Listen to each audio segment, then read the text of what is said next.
और आने वाले वक्तों के अंदर जो जो केसेस जो बच्चों के ऊपर बुक किए जाएंगे तो मजलिस इत्तेहादुल मुस्लिमीन अपने पैनल के ज़रिए अपने खर्चे के ज़रिए उन बच्चों की रिहाई का इंतज़ाम करेगी। हम लोग उस दिन बच्चों के बीच में गए, मामला शुरू होने से पहले उनको बहुत कोशिश की हमने रोकने के लिए और कुछ हद तक हम कामयाब भी हो गए थे।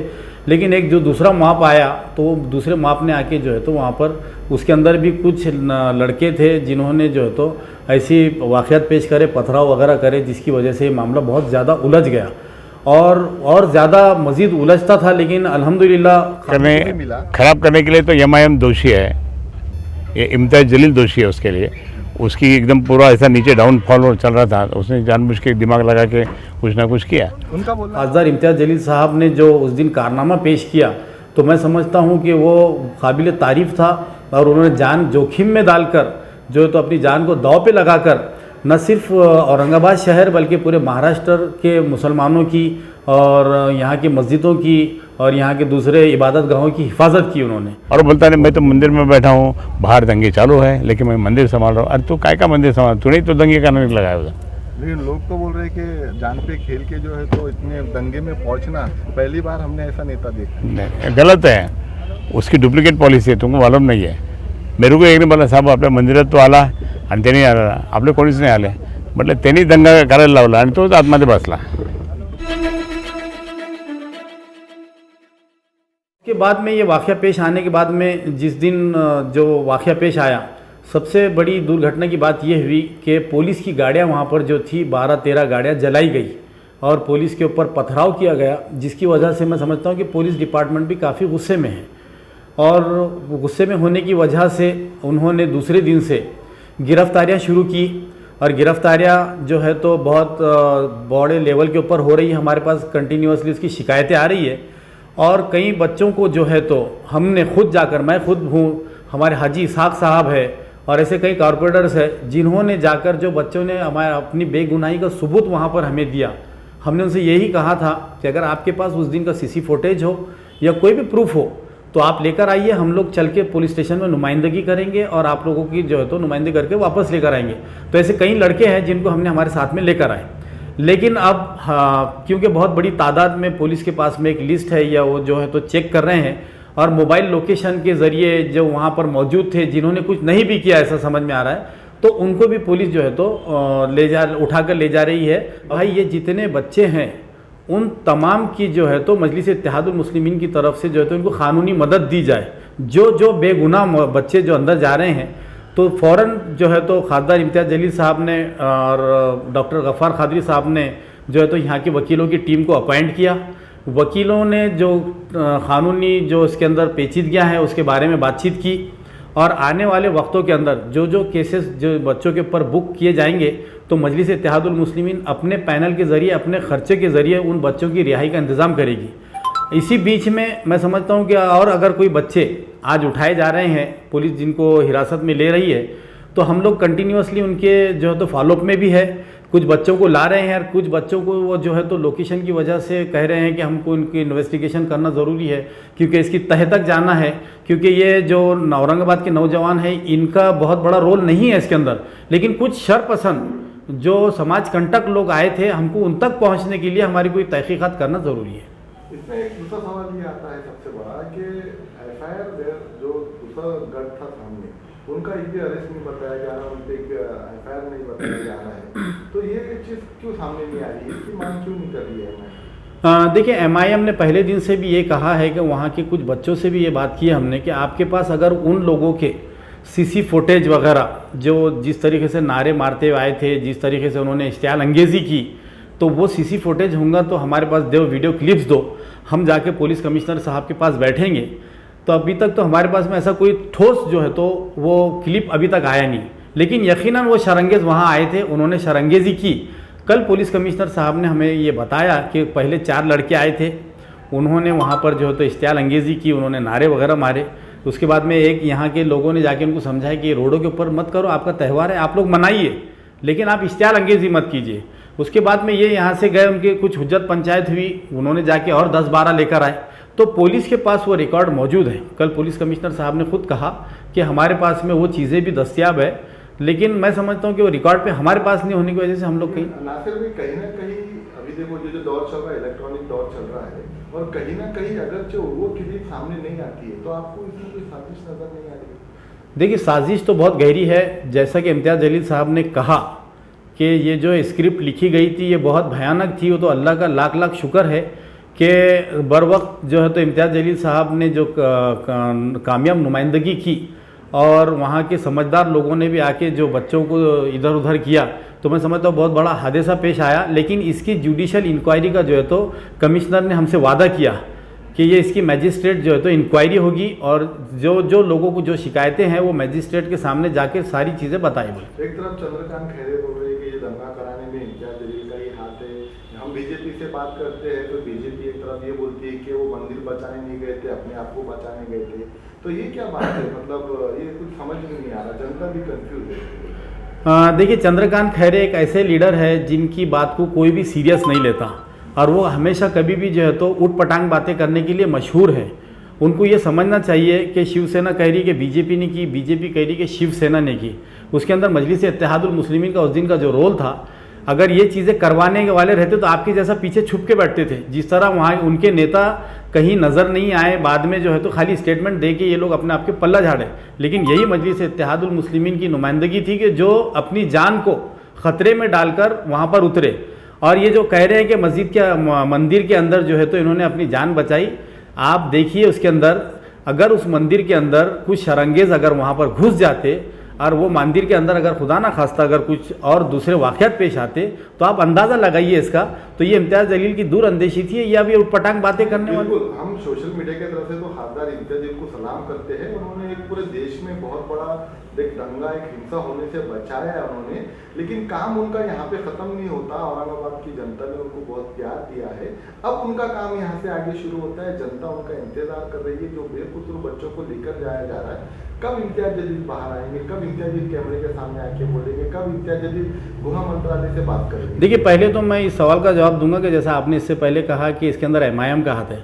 आप आज देख रहे होंगे कि बिहार नहीं जी, चंद्रकांत खैरे ये अपोजिशन के लीडर हैं।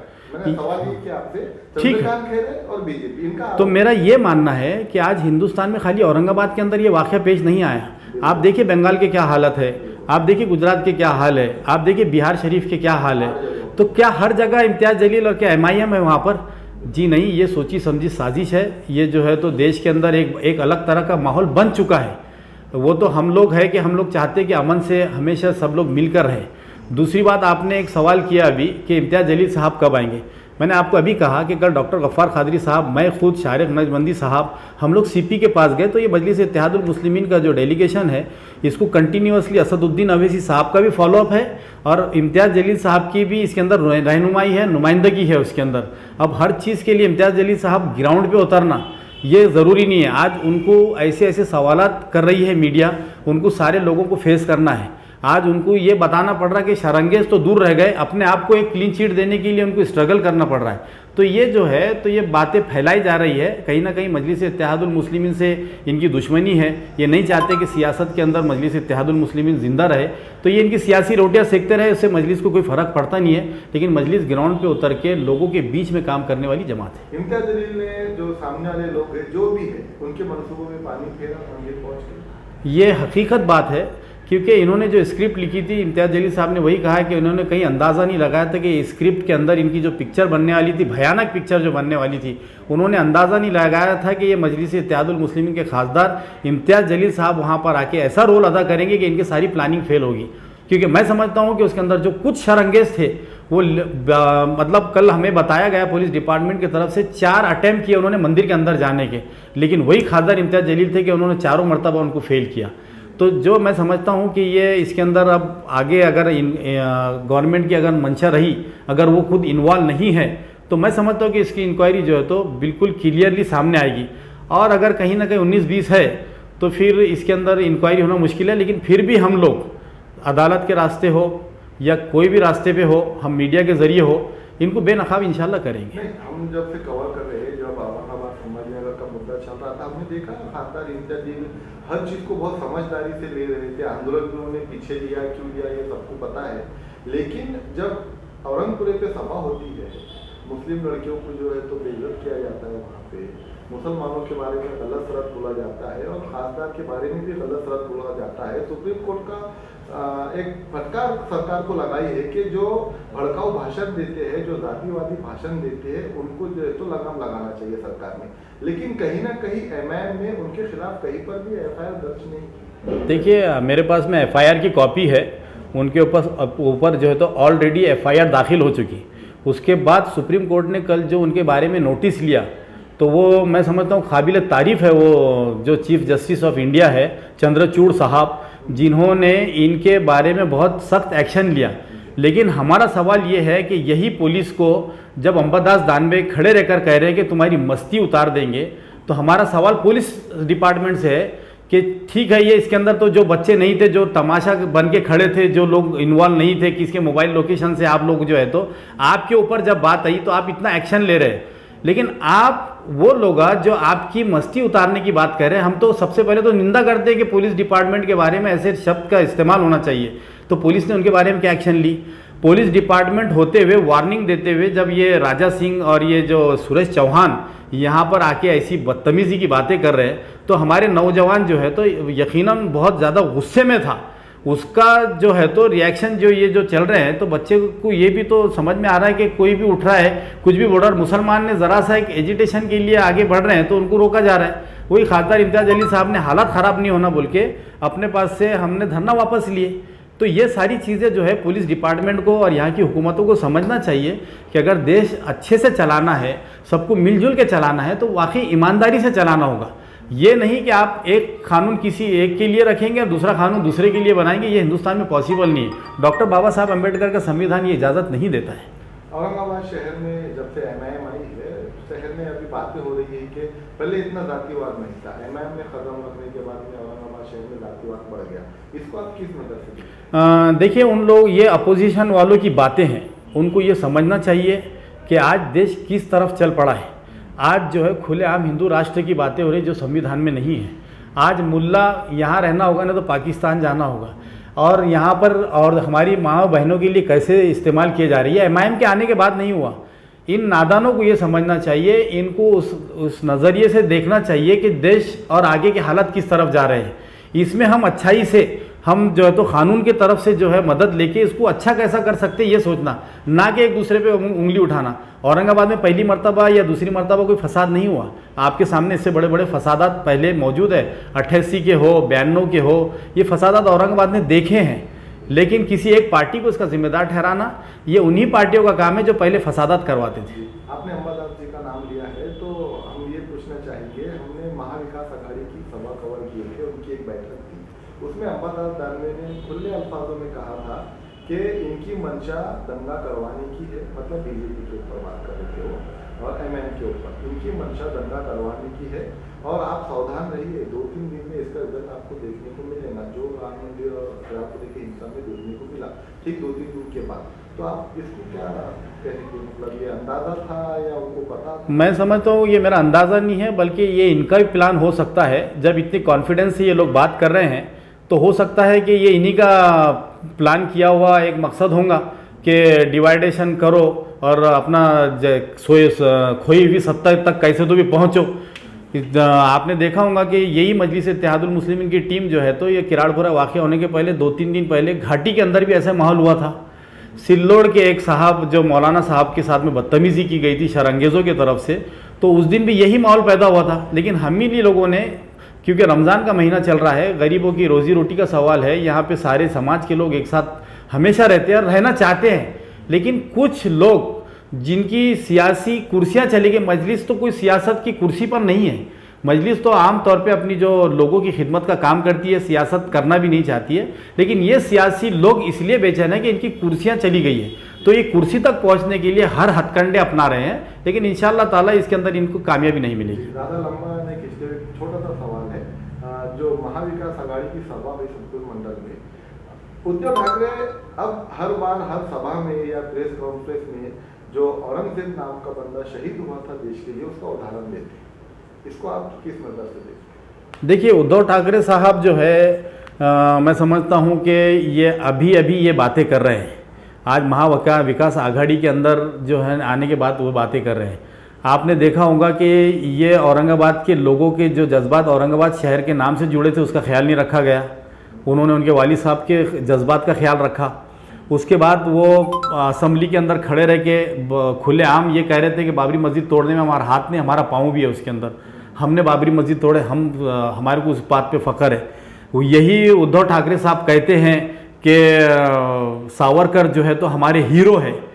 तो ये दोहरा मापदंड है इन लोगों का, ये सियासी रोटियां सेकना और कैसा ना कैसा जो मुस्लिम वोट है कैसा तो भी अपने तरफ खींचना चाहिए, ये इसकी राजनीति है, वरना इनके दिल से ऐसी कोई बातें नहीं है। अब एमआईएम के दिल में कब इलेक्शन होगा इसकी धड़कन है या रास्ते पूरे साफ हो गए एमआईएम के लिए? देखिए, हम इलेक्शन की जो है राजनीति करते नहीं है। हमें जो है तो मज़ा आता है लोगों की खिदमत करने में, हमें मज़ा आता है कि लोगों को सहूलियत पहुंचाने के अंदर। हम लोग जो है तो वोटों की राजनीति, वो इलेक्शन आते और जाते रहते और आते रहेंगे और जाते रहेंगे, लेकिन मजलिस इत्तेहादुल मुस्लिमीन जो है तो हमेशा जो है तो लोगों के बीच रहकर उनके मसाइल को हल करना है, ये हमारा मकसद है और ये हमेशा कायम रहेगा। लेकिन एक आखिरी सवाल, अब इसके बाद सवाल नहीं पूछूंगा नासिर भाई, काफी लंबा आपका वक्त लिया।